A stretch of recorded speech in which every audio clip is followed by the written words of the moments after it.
How do you rate our chances of survival? I'm trying not to think about it.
The old man, I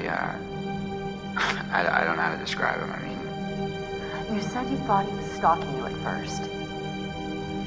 Did anyone else in your group think that? Well, yeah. Is it possible they could have killed him? What? No. No, you don't understand. Don't you understand? If he attacked you... He saved my life. And I watched him die. I heard Jessica. I don't know how or why she was down there, but I know I heard her. He held it right up to my face. Right here, right in front of my nose, and he could have shot me. He almost shot me, the prick. I mean, you go out with a guy for however long and you think you know him, but man, this one really takes the cake. I was right there, and I could have done something. I tried to do something. It wasn't good enough. How did you end up in the mines? I was carried and taken and... What did you see? I don't know. I don't know. He was out of his fucking mind. He wanted to hurt us. Okay? And I thought he was the one who attacked Jess. I thought we were close. After his sister's disappeared, he'd come and talk to me. He said I was the only one who understood him. I thought we had a connection. If you need someone to talk to, I'm fine. sometimes, after a traumatic experience... I said I'm fine. Why did you hit Josh? He was acting like a maniac, and I had to stop him. I thought you said he was tied up. Yeah. Okay, all right. Okay. I know it looks bad. But you don't... I stabbed him, and I tried to get away, but I didn't know. I swear I didn't know. Didn't know? Who did you stab? Oh, I stabbed the maniac. I didn't know it was Josh, but then he was the psycho, and how was I supposed to know Josh had all the sauce and the gun, and oh my god. You bringing in Meat Brain next? Gonna kick him around a bit for me? I'm sorry? Meat Brain, Mr. Muscle Brawn, Matt the Incredible Sulk. Is there something we need to know? Oh, no, nothing important, except, you know, how he basically left me to die up on a freaking tumbling tower like a world-class douche nozzle? Your friend Ashley, she told us she tried to help you. She said she heard you calling out. Not me. Mike. What do you remember? He came for me. He did. Came for you? Where is he? Did he make it? You need to listen to me. I don't care if you believe me or not. Doesn't matter because you will. You need to go down to the mines. What's in the mines, Sam? I've seen what's down there, and I'd give anything to unsee it.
survivor. One survivor, repeat. Is that?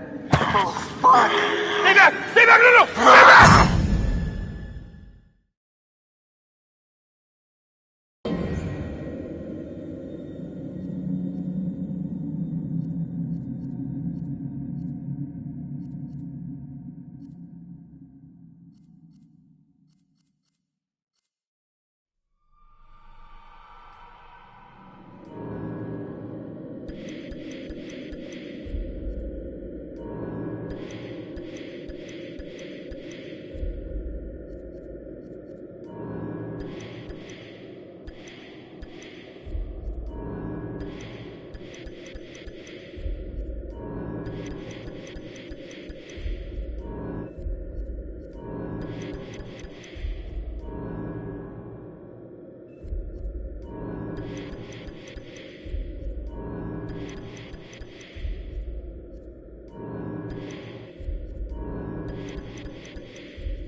Grandfather could not defeat it.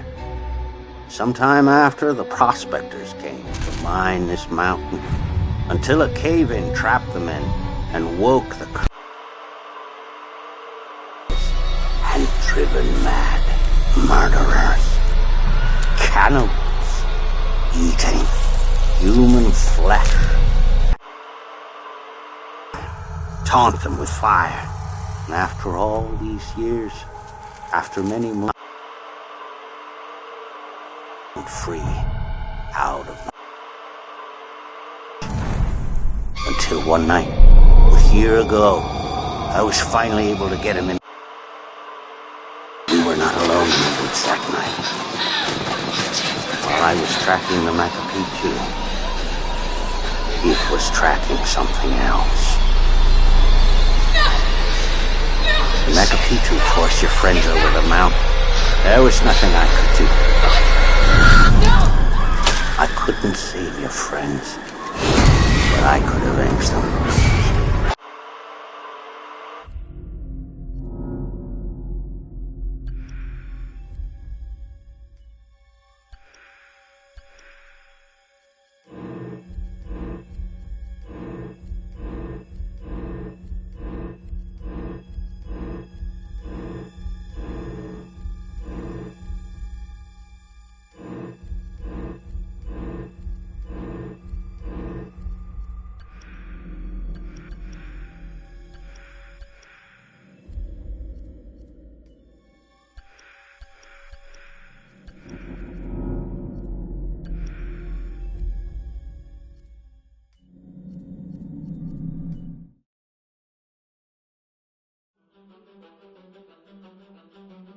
I am Hayden Panettiere, and we are here at the studio recording Until... I played Josh. My name is Megan Martin. My name is Brett Dalton. My name is Antonella Lentini, and I played Hannah and Beth. My name is Jordan Fisher, and I play the character Matthew, Matt for short. I'm Nicole Bloom, and I play Emily in the game. My name is Noah Fleiss. I am Galadriel Steinman, and I play Ashley. So Until Dawn is a story of 8 teenagers who revisit this cabin in the woods about a year later after a really traumatic experience where I've lost 2 of my sisters, so coming to kind of get some closure in that. One of the things that Larry does really well is make these multi-layered characters, and I think for just the story in general, it follows the quintessential horror film plot lines, but the characters are so unique in themselves, and I think that's very cool. Oh, yeah, this was the right thing to do. What? You know, getting everyone together on the anniversary. mean, Josh seemed really pumped about us all doing something, didn't he? Yeah, no, he definitely did. I haven't seen him so excited about something in forever. Good, good. Sam and I have a few things in common, such as being huge lovers of animals. And she's a huge animal lover. She's vegan. She is a pacifist. I'm not quite sure if I'm gonna go as far as saying that I'm a pacifist, but she's spunky and cool. I know that she, I think, is made fun of a little bit by the rest of them who think that her morals and her beliefs in that area are a little ridiculous and they don't agree with them, but she doesn't care. It doesn't stop her from being herself, and that's something that I hope I have in common with her. You know, he definitely can be depressed at some times and a bit of a loner, but he takes some solace in one of his sister's friends, Sam, played by Hayden Panettiere, and invites everybody back to the same house the next year to kind of find some closure. Jessica she has a whole lot of personality. She is definitely the sort of mean girl character that, you know, at school she knows she's pretty, she knows that boys like her, and she's going to use it to her advantage. He's got a big heart, and you can tell that that's very evident, especially how he treats his girlfriend, Emily, and, you know, he's kind of a meathead, but in the best way possible. She really knows what she wants, and she manages to get that from whomever it is, whether it be Matt or Mike. You know, she's really driven, and I can definitely relate to that. My character is Chris, and he is what society might consider the nerd of the group, and he kind of embraces it. Ashley she's a little more serious than some of the other girls. She's definitely very intelligent and thoughtful. She kind of looks at the whole big picture of things. She's not quite as geeky as Chris, but they connect in a lot of ways. Mike is like big guy on campus. He's the class president who has some charm and has a brain, and I don't know, people seem to like Mike. He gets away with a lot, though. He can be kind of jerky. The fact that he really just kind of wants everyone to be happy. I mean, he's a people pleaser, and I can definitely attest to being, you know, that guy. I'm always the friend that wants everybody to be happy and wants everybody to be taken care of, and that's definitely Matt. But also, like, this character is just so fun. I rarely get to play the bitch, and so it was really fun to do that. The spirit of things, seriously, what's wrong with you? I'm just trying to lighten the mood, Em. Don't be like that. Like what? The way you're being. You always get like this. I just think this is just the coolest thing to be a part of, and I just think it's going to take the world by storm. I really do. I think this genre is the wave of the future, and I think that once people see the potential behind it, of getting to interact with the drama that you're witnessing unfold in such a realistic way, that this is how entertainment's going to be from now on. Hi, this is Lee Robinson, production designer on Until Dawn. The production design for Until Dawn started with the great teen horror script that sets the characters in a Canadian winter mountain lodge, being a contemporary setting with visual clues derived from classic films of that genre, such as Hitchcock's Psycho and Stanley Kubrick's Shining. The storyboards are vital to the production design, as it allows the designer to understand the scale of the environments to be made and the detail that will be seen to create the atmosphere of a horror. This took us into concepts that took these storyboards further, visualizing the world through the color palette, the lighting, tone, and the mood, and developing key locations such as the lodge, the cable car stations, the forests themselves, the wilderness. As you can see, the environments and atmospheres change quite a bit from warm and inviting to cold and threatening. The Millionaire's Mountain Lodge was a key example. It was designed to be made from nearby stone and timber, embedding it into the landscape, with a contrasting and contemporary interior needing to be opulent and extravagant. We created dark and claustrophobic corridors with ominous and large open spaces, almost cathedral-like in size, and with huge structures to silhouette and dwarf the characters within, providing a labyrinth to explore and wander. Each character was developed with a strong visual identity in mind, with contrasting colours, tones and silhouettes to identify them, each to have their own texture, pattern and shape, so that when they were lined up you could always identify them. The costume designs allowed a range of clothes that would suit them for the cold winter weather, but also have an element of style and individualism, so that the audience could look at them and relate, recognising themselves within them. A lady would like to cuddle up with her man by a nice cozy fire bathed in atmospheric mood lighting. Right. It'll get plenty toasty once we're rubbing up against each other. Mike, fire and mood lighting.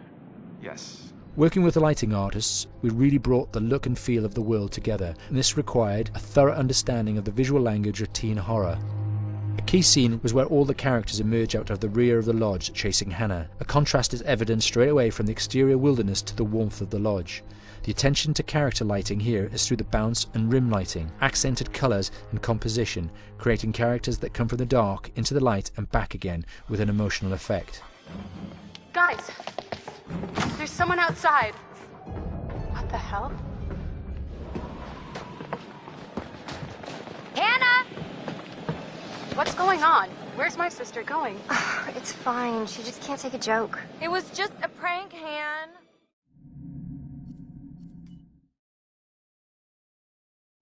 Hi, Larry. Hey, Graham. Hi, my name is Graham Resnick. I'm a filmmaker, writer, director, sound designer, and I started working with Larry Fessenden about 10, 15 years ago through my friend Ty West, who I grew up with, and have done a lot of sound design with on his films. And he was producing Ty's films at the time, and Ty introduced me to Larry. Larry produced my first feature, and we've written together on several projects. My name is Larry Fessenden. I'm a filmmaker. I run Glass Eye Pix, which is an independent production company out of New York. We make indie movies, a lot of scary movies as well. And I got a call to audition to write this video game. And I called my pal Graham Resnick because Graham's a gamer. And while I thought I could offer something to the idea of writing this multi-branching story, I knew that I would want Graham's expertise as a lover of gameplay, since I guess games were started. So and just as a lover. And as a lover, yes. Just why there's so many sex jokes in the game. There was one Italian website that did say the Larry that's Fessenden and right. Graham Resnick, the two lovers behind Until Dawn. Come here. Maybe I know how to handle you too. I am definitely ready to be handled. So I wanted Graham by my side. Yeah, and we got the gig, and it's been an amazing ride. Oh, hell yeah. Oh my god, she's taking her shirt off. What? Oh my god. Matt, what are you doing here? Hannah. I'm sorry, Hannah. This all got out of hand, but... So in the game, the basic setup is that a year prior to the game's start, all these kids had gone up to a ski lodge that was owned by the parents of one of the kids, or a couple of the kids, and some of the teenagers played a prank on some of the other teenagers, and a terrible tragedy occurred when a few of them, two sisters, ran out into a blizzard, and were never seen from again.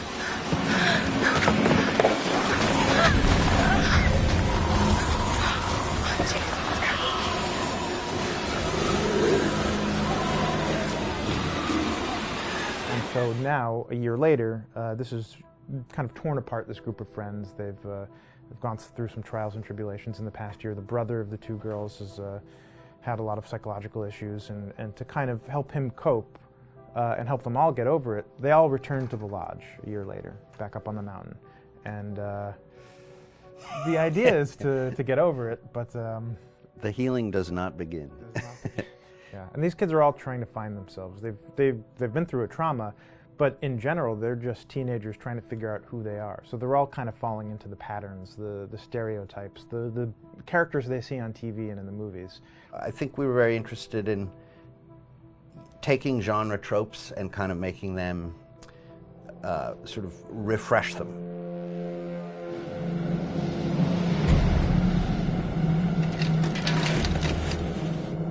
Hey, did you see that?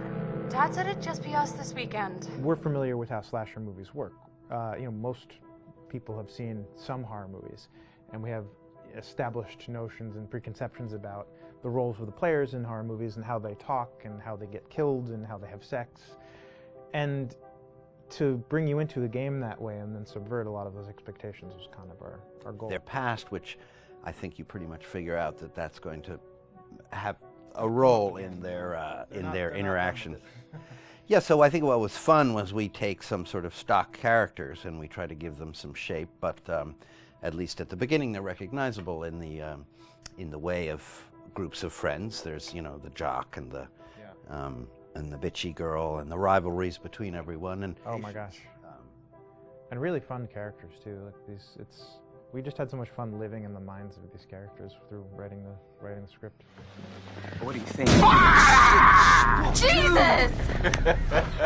It was fun. I think we were looking to get that kind of banter that you see both in movies, but also that you absolutely have with friends, and sort of those inside jokes. And of course, as writers and as friends ourselves, we sort of developed little tracks, and we try to give the characters that kind of vibe.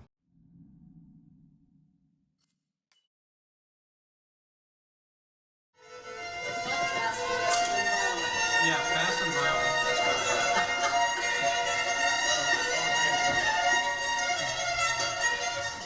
All right, from the top.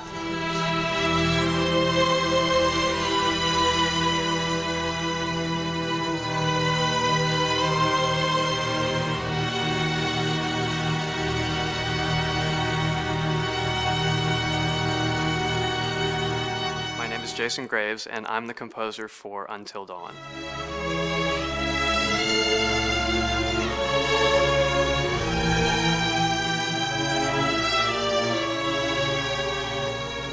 I've been involved with Until Dawn for about a year now.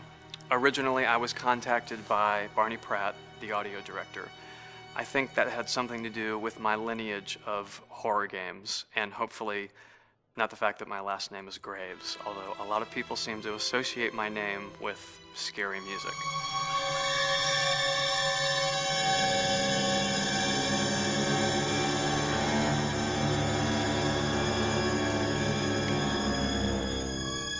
One of the things that was really exciting about working with Barney and the team at Supermassive is they really wanted something unique for the music. They wanted the music to stand out and be a character on its own in the game.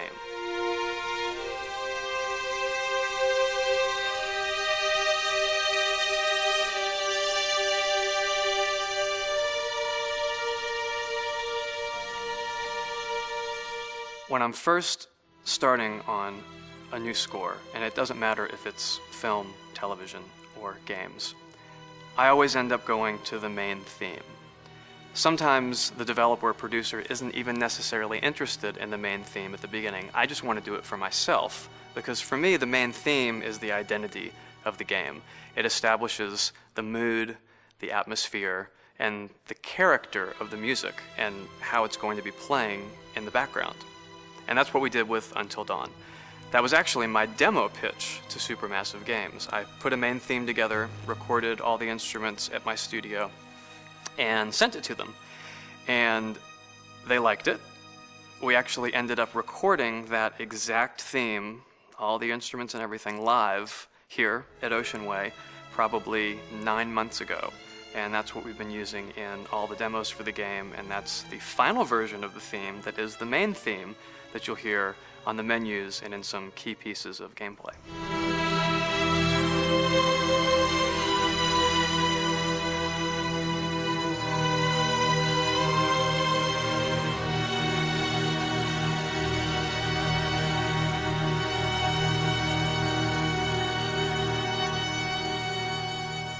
seem to have made a name for myself in horror. And there's something about scary music, I think it's maybe the lack of rules. The biggest rule in scary music is there are no rules, so you can do anything you want, and actually, if you end up doing things that don't feel like they would work out together, they kind of clash, and it ends up being even more effective for scary music. So that's what really drew me to Until Dawn, was the textures, plus writing thematic material that is interwoven with the scary textures. I haven't really done anything like that before. Usually it was just all tension all the time, and that's fun and it's great. But I'm actually at heart a very melodic composer. That's the kind of music I love listening to, and that's the kind of music I love writing. That's the kind of music I got to work on in Until Dawn. Very nice. Same thing.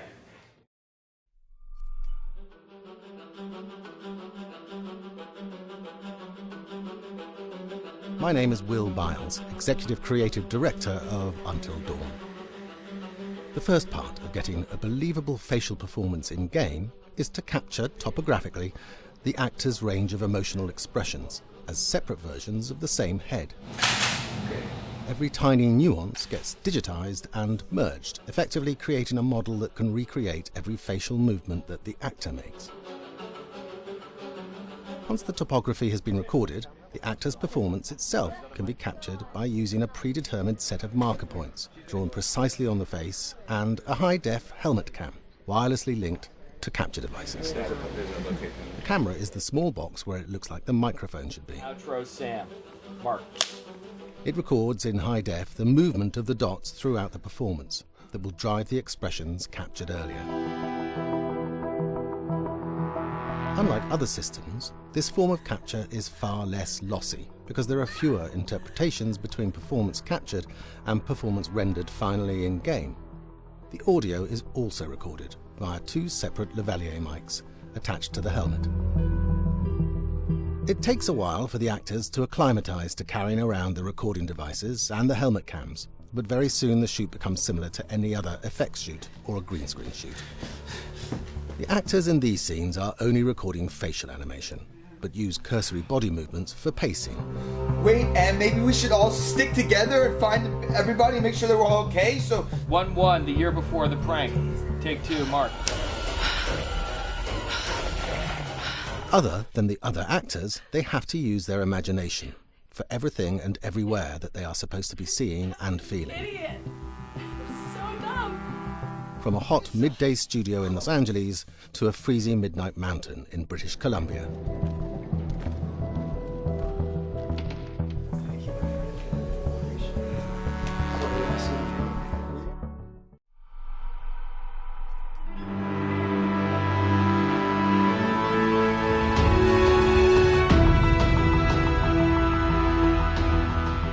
Until Dawn has a dynamic, ever-changing story, the facial performances and the body performances are recorded separately, with different systems.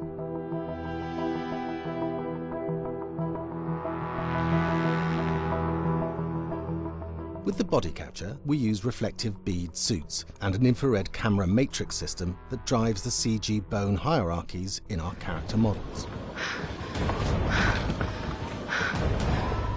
These performances cover everything from character locomotion, scene-specific performances and stunt work, most of which was recorded at studios in Pinewood and Shepperton, near London. Hannah! Hello?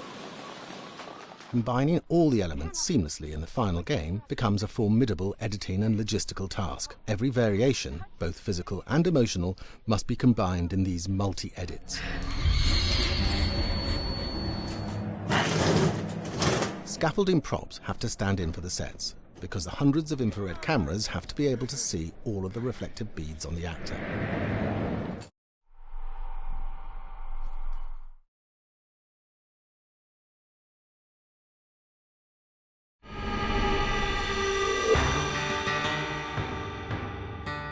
America's Northwoods border region. Within this land of 10,000 lakes and miles of dense timber, a hideous creature is believed to lurk. The North Woods is probably one of the last frontiers in America. There's still a lot of places in this area that hasn't been set foot by man. It exists here because it is remote. Up in the North Woods, winters are long. In times of biting cold and isolation, a devouring monster is believed to come forth. It's terrorized native people for generations. Growing up, I was told, like, don't go outside, the Wendigo will get you.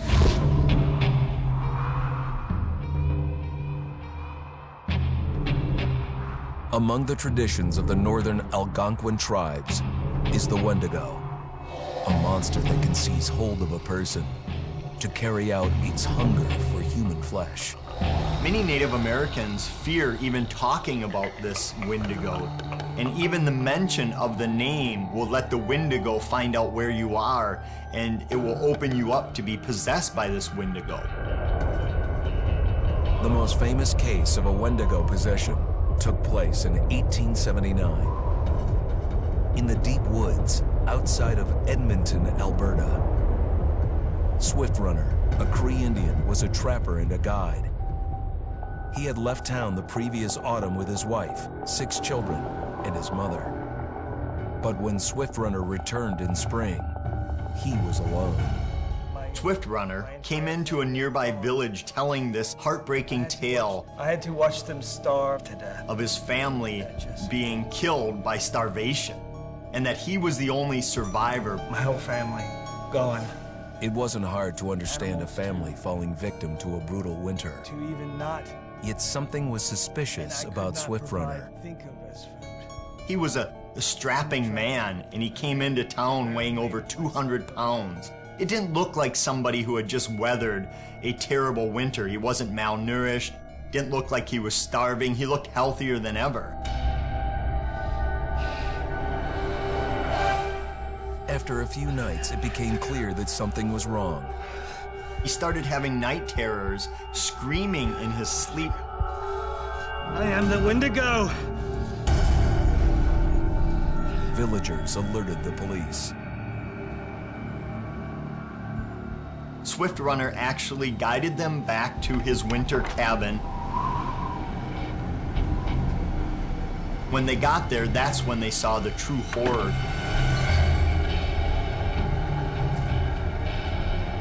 Human skulls were scattered around, many bones, some of which had been snapped in half, and the marrow inside had been drained.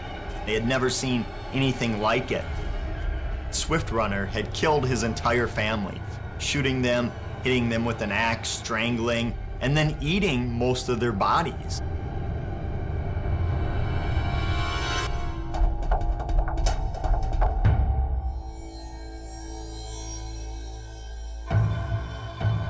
Right up until the moment the noose was on his neck, Swift Runner swore the evil spirit of the Wendigo had possessed him and twisted him into a cannibal killer. When he was on the gallows, Swift Runner himself said, "I am no longer a man."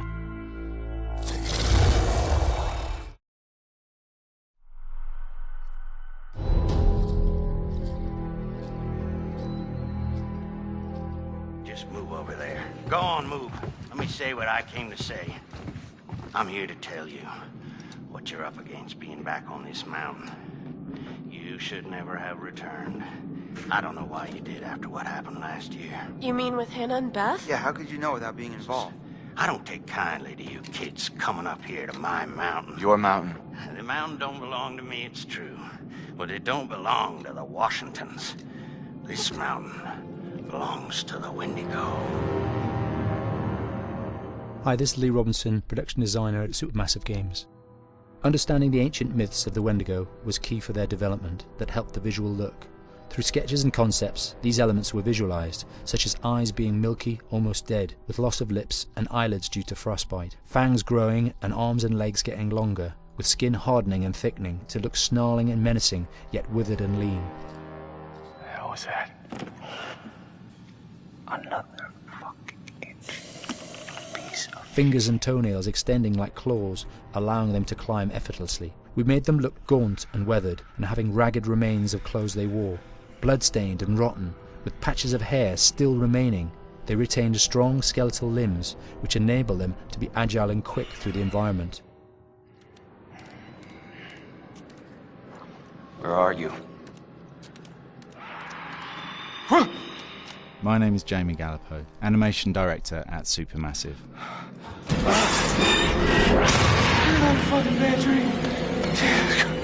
The overall direction on the creature was to be very strong, to be extremely fast. We wanted a spider-like movement to the creature. 1 minute scampering to leaping and then crawling, almost instantaneous.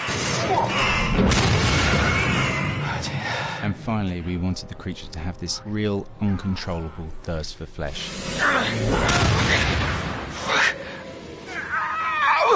From a sound design perspective, the Wendigo is a real challenge. For the main vocalisations of the Wendigo, we used our own vocalisations, various different animals from the exotic to the farmyard, various plugins and processes to gel these sounds together and keep a human resonance behind that voice, telling the backstory of the Wendigo.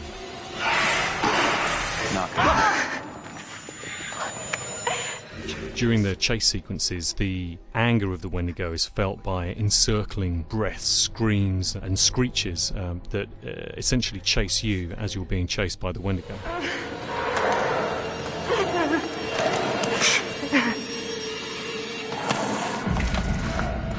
We would layer them up in a multitude of layers, sometimes 15, 20 sounds playing at the same time, to build up the vocalisations for this fearsome creature which is always in attack mode, hyperactive and chasing you throughout the game.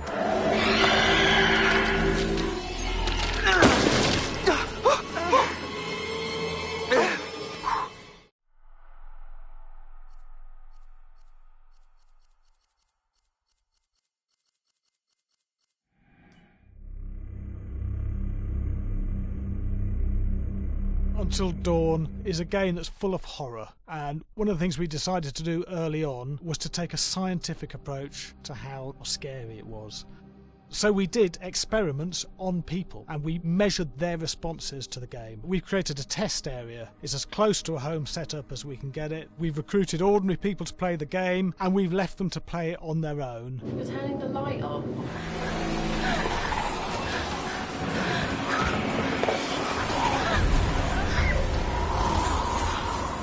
The only difference is it's rigged with cameras and microphones that relay the data through to the next room where people are watching them play.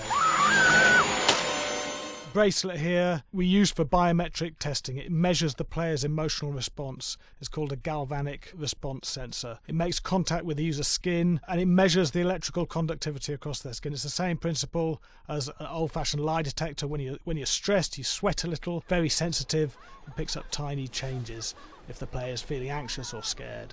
That data's fed back to a testing team, comes through as a graph. I'm so sorry.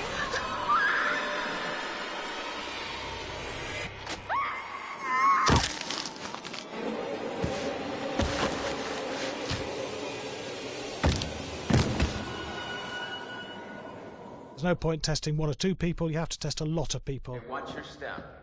When we have a scare that's consistently has a measurable emotional response, then we knew it was good. If it didn't have that, it goes back to the team for improvement. The data doesn't tell us what's wrong with the scare, it only tells us if it's working or not. Wait, okay, so you hear that too, right? Josh. Here we have a chapter relatively early in the game. Weirdly regular. Nothing regular about it. We have to create tension and anxiety in the player so they are ready to receive the scare.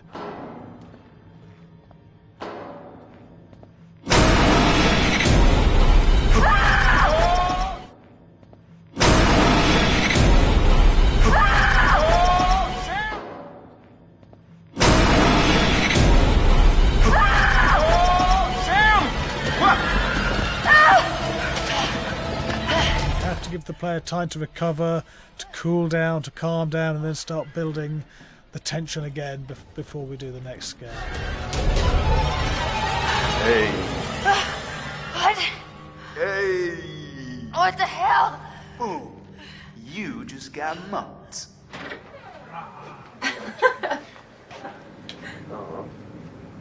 Yeah, I have such an adrenaline high when I get... There's two things we found. One is we could look at the scares, analyse if our expected scares were working effectively. Were people shrieking and covering their hands, or were they getting an emotional response from it? And being scientific about it means that we strip out people's opinions about whether things are working or not. We've got data, and we look at the data. If it's working, we're happy with it. Really scary. Bit scared and wanting to get away. I actually be maybe a bit scared to play on my own, but... In a room with the lights on, yeah, with some other people.